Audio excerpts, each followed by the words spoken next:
मेरे तमाम मजलिस रुखा मंच पर नशीन पर तशरीफ फरमा मेरे भाई जनाब तौसीफ आलम साहब जो बहादुरगंज के मजलिस इत्तेहादुल मुस्लिमीन के उम्मीदवार है, मोहतरम जनाब राहत आलम साहब ब्लॉक प्रेसिडेंट तेरागात, जनाब डॉक्टर तौसीफ आलम साहब, हमारे पुराने साथी नसीम आलम साहब जिला सदर किशनगंज, मुश्ताक शमसी साहब, शमीम अख्तर साहब, अलहाज सलीम साहब, शहरुल आलम साहब, मुखिया सफदर आलम साहब, मुखिया तौफीक आलम साहब, हाफिज नईमुद्दीन साहब, मोहतरमा सैयदा फलक साहिबा हैदराबाद से तशरीफ लाई है, जनाब इस्माइल अशरफी साहब, सैयद मजाबुल हक साहब, फिराज आलम साहब, अब्दुल हन्नान साहब, मोहम्मद शम्स ओली साहब, मोहम्मद लईफ साहब, सैयद हसन अहमद साहब और जनाब माजिद हुसैन साहब जो मजलिस इत्तेहादुल मुस्लिमीन के बहादुरगंज के इंचार्ज भी हैं और हैदराबाद के रुकन असेंबली विधायक भी हैं। मैं सबसे पहले आप तमाम का बेहद शुक्रिया अदा करता हूं कि आप लोग इतनी बड़ी तादाद में यहाँ पर जनाब तौसीफ आलम साहब के इंतखाबी जलसे को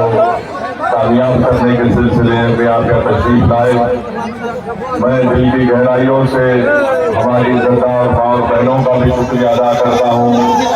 जो बड़ी कसीर तादाद में आज यहाँ पर आई हैं, मैं उनका भी शुक्रिया अदा करता हूँ। मेरे अजीज दोस्तों और बुजुर्गों, आप जानते हैं कि पिछले 20 साल से बिहार की जनता ने नीतीश कुमार को मुख्यमंत्री बनने का मौका दिया। इस 20 साल में 2 मरतबा नीतीश कुमार अपनी पार्टी में कभी बीजेपी को साथ रखा तो कभी भाजपा को साथ रखकर तेजस्वी यादव को 2 मरतबा उप मुख्यमंत्री बनाया। और आप जानते हैं कि मजलिस 11 साल पहले जब यहाँ पर बिहार की सरजमीन पर आई तो हमने ये बात का आपसे वादा किया था कि हम बिहार के साथ हमारी सबसे बड़ी लड़ाई होगी कि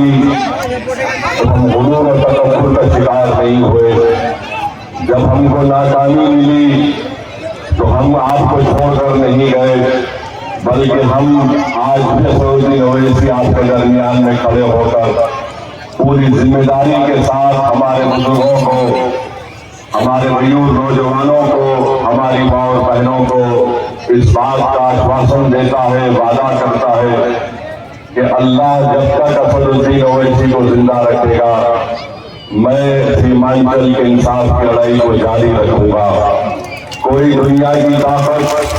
मुझे रोक नहीं सकती बिहार और सीमांचल आने के लिए।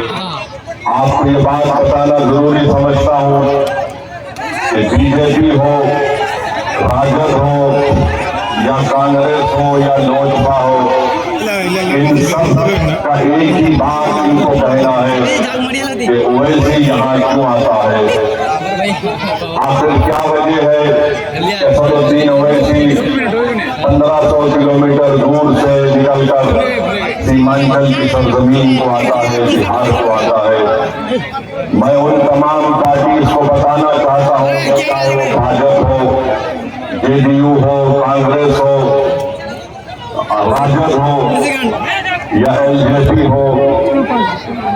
आप जानते हैं, छोड़ दीजिए, छोड़ दो भाई, ओ भाई, ओ भाई साहब 6 फुट 3 इंच का आदमी खड़ा है, देखो ना।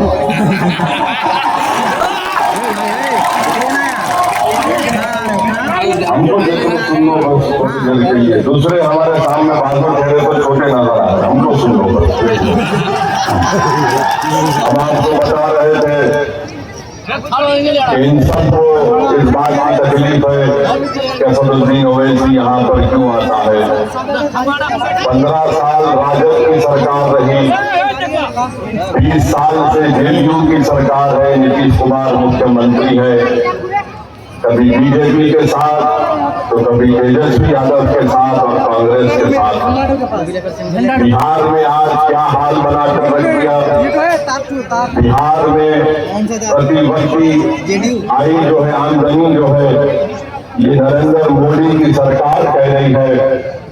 कि देश के 27 प्रदेशों में जो प्रतिवर्ती आई आमदनी है, बिहार का नंबर 27 में 25वां नंबर।